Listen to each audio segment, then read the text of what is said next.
Hey everybody, if you've attended an open house since August of 2024, chances are you've been asked to sign in using this sheet.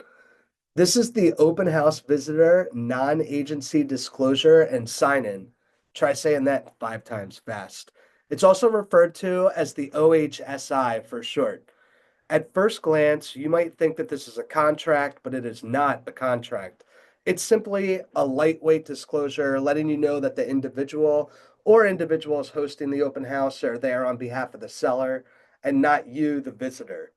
When you complete this form, you're acknowledging that you do not wish to enter into a buyer representation agreement at that time. It also means that any communication you might have with the hosting agent is not confidential and may be conveyed to the seller. So be careful about what you say. It provides you minimal guidance if you decide you want to be represented by the agent hosting the open house and how to proceed. As with anything that requires your signature or initials, please be sure to read and fully understand the document or documents before signing. If you have any questions, ask. As with any of the videos I post, or if you have any other real estate related questions, please don't hesitate to reach out. Thanks for your time.